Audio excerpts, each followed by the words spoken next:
Tonight, stuck in the middle and fed up about it. As teachers and the province continue to disagree, students say, hey, what about us?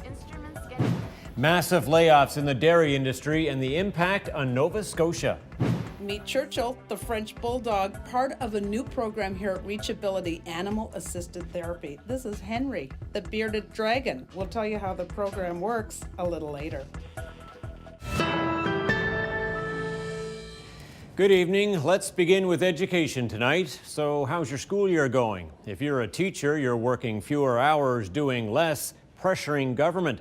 But there's still no sign of a new contract. And if you're a student, like some at South Colchester Academy in Brookfield, for example, you're more than a little frustrated and feeling left out.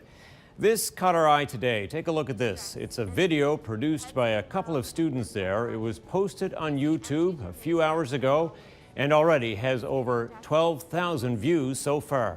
The message is pretty simple. Have a listen to this sample. We're trying to understand why the people meant to represent us, fight for us, and care about us are hurting us. Trying to support each other through some of the best, worst, and hardest years of our lives. Trying to keep a stiff upper lip as we watch our schools shut down around us, and as we say goodbye to our graduations, proms, sports teams, final concerts, musicals, scholarship recommendations, clubs, media teams, and student councils.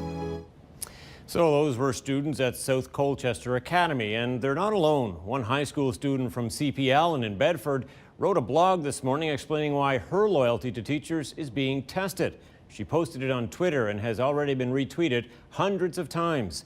The CBC's Preston Mulligan spoke with Taylor Morrison and Jenna White earlier today. Okay, guys, so it's been a little more than a month that you've been going to school under this work to rule regime. How's it working out for you?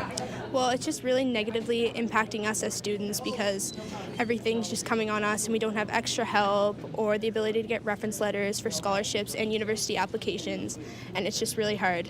Tell me more about that extra help side. When you ask for extra help on recess, lunch breaks, after school, what happens? Yeah, well, teachers are usually say, yeah, no problem, I'll help you, which is out of their way, but I mean, it's always been assumed that could happen, and we probably took it for granted. And it's just really hard to not be able to get things patched up that you weren't really sure about. And it's really important to get the teacher's perspective on what you should be learning and not just a tutor, because outside help sometimes isn't beneficial. Jenna, how would you say your feelings about this work to rule business have changed since December the 3rd up to now? By now, I thought that it would be resolved initially. It's very stressful, especially for me not knowing my marks going into exams. With less than 2 weeks, that's pretty stressful. So I just hope that everything gets wrapped up and that they come to a conclusion and just get this over with. And Taylor, you've written a letter. I've seen it on Twitter. Tell me more about that and who you're calling out here. The teachers union, the provincial government, or who? Yeah, so I'm not really trying to attack or blame anybody because really in the middle of two larger voices, we don't know who to blame or however things are going on. But I just really wanted them to hear a student's perspective on it and how the majority of students are feeling in Nova Scotia. Jenna, tell me more about it. When you've tried to get extra help, I don't know if that's something you routinely do, but what kind of response do you get? Well, I mean, some teachers are understanding. It's just like, as one of my teachers says, we're not used to saying no. And I mean, so yes, they usually do help us whenever we need to after school in the morning or at lunchtime. It's just, it's very stressful just not being able to get what you need as a student because teachers are the ones that are supposed to be there to help you out. What will you do if this carries on for another several weeks, months, perhaps? Well, I mean, as students, we understand the gap in our education system. We really just want it to be resolved now. It's been going on for so long, and with university deadline applications coming up, we really want it to be resolved so it doesn't negatively impact our future for post-secondary education. How do you feel when you hear that negotiations have begun and that negotiations have broken off? Well, I feel like there's just nothing being finalized about the whole situation. Even for exam exemptions, we weren't sure whether we had to write them or not, but today we were informed we didn't. But even the stress that we've been having for the past 2 weeks, knowing that we might have to write an exam we weren't prepared for and only have 2 weeks to prepare for it is really stressful. All right, guys, good luck. Thanks for talking to me. Thank you.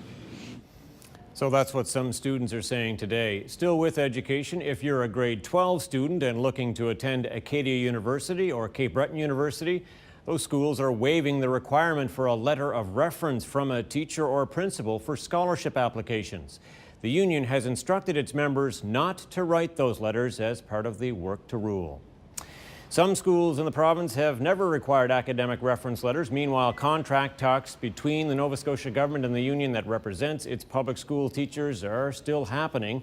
The two sides say they continue to meet with the help of a conciliator.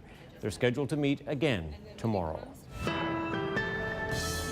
Back to that video for a moment. I'll be speaking with one of the creators of it about students' frustrations with this school year. That's our newsmaker just after.